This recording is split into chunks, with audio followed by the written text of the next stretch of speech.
And you know what they say about divorcees? A hypocrite. Well, hello there, Stan Seder. How you doing, you chubby little toad? Did you have a good Father's Day? Did the ex-wife bring them over to your place, to your small apartment, and then you guys used taxpayer-funded urban mass transit financed by my fuel excise tax dollars and my boss's fuel excise tax dollars to go to some rundown bodega? Did you have a big day, little fella? Did you get a card? Maybe a new pair of pants with some britches that are like 2 inches bigger? Because you're packing on some poundage there, little fella. But to get to my point here, I do one more thing. I should bring up one more thing.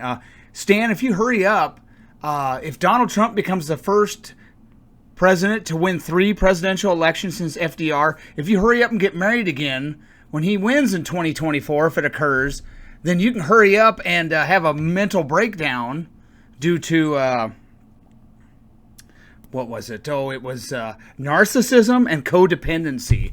You can have another breakdown and get maybe another divorce, out of the way one more time, That would fit. Maybe not be so quick about it this time, though. Maybe, I don't know, you could get some Ritalin or something to help you out. But the point of this video, and I'll just be plunking down after this, something I've already recorded for that little despot in Story County, Iowa named Latifah Faisal, where I put up 5 graphs, 5 different states. You can't tell what they are, and it shows the peaks and valleys from October through February for COVID-19 cases. Guess which ones are lockdowns, which ones are not. The contestants, I'll name them in there.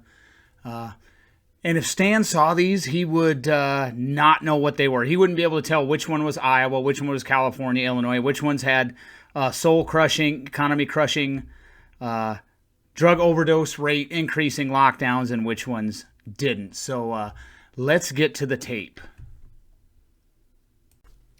Well, hello, Latifah Faisal. How you doing, little fella? What inspired me to do this? I've been following the COVID insanity for over a year pretty diligently. Saving things here and there. And what inspired me to do this, and I'll leave a link for all this stuff, you can check it out, is Tom Woods' COVID charts quiz, where he'll throw up random graphs of states, like 12 of them, and show the deaths per million, cases per million, and whatever. I think that's usually what he does that. Sometimes he does 100,000. And say, guess which ones had lockdowns and which ones didn't. And he'll throw in quotes from Fauci and put Michigan up there with another state, and you won't know which one's Michigan. He'll say, guess which one has a really good governor, stuff like that, just to fool people. So in the spirit of that, the great Tom Woods, I decided to do my own COVID chart quiz, because I've been following these states for quite a while, some more diligently than others. And what I'm going to do is I'm going to throw up graphs from 5 different states from the same site at the same exact time frame. So it begins and ends at the same time. And you tell me, and I covered up everything, and I made it a little more difficult from about October. Now pay attention to all these from October through January. That's a pretty good 3-month period. And look at the huge spikes. Here are the contestants. That's the only hint I'll give you. These 5 states, in no particular order, are New York, Iowa, New Mexico, California, and Illinois. I will also be doing this for other people. So if I'm talking to the desk pogue Latifah Faisal, and this might be a response to, let's say, Old Fart Rants, the guy who needs to go to a dentist, it might be a response to him, even though I mentioned that, just so I don't have to record it a bunch of times. And I can just plunk down what I've already got there. So here are the contestants again. New York, Iowa, New Mexico, California, and Illinois. Now, the only state of those 5 that never had a shelter-in-place or stay-at-home order was Iowa. The rest of them had soul-crushing, spirit-crushing, economic-crushing lockdowns. Now, Iowa did shut schools and bars and restaurants for a while, but there are states out there where kids haven't been going to school for over a year, basically.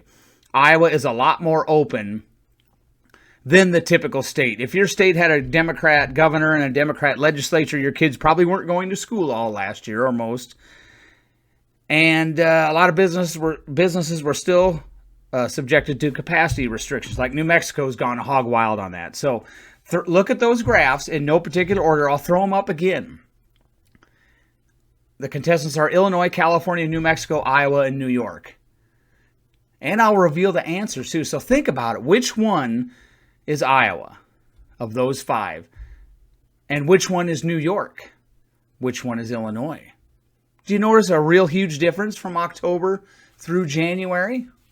That's a pretty long time frame. It looked like they all had a lot of trouble.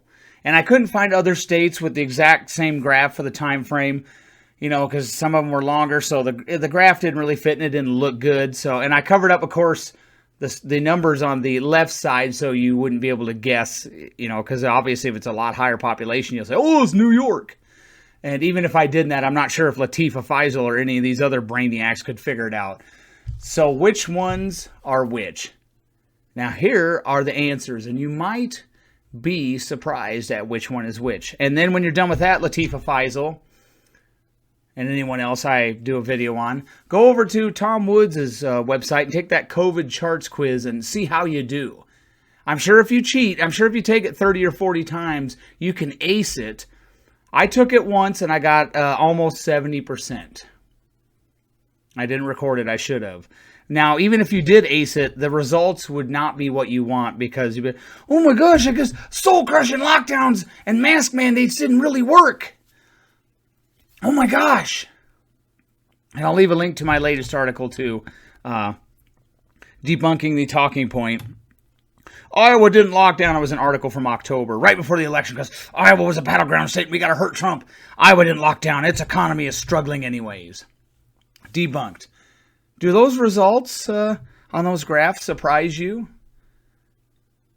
Can you Monday morning quarterback it and still get it right?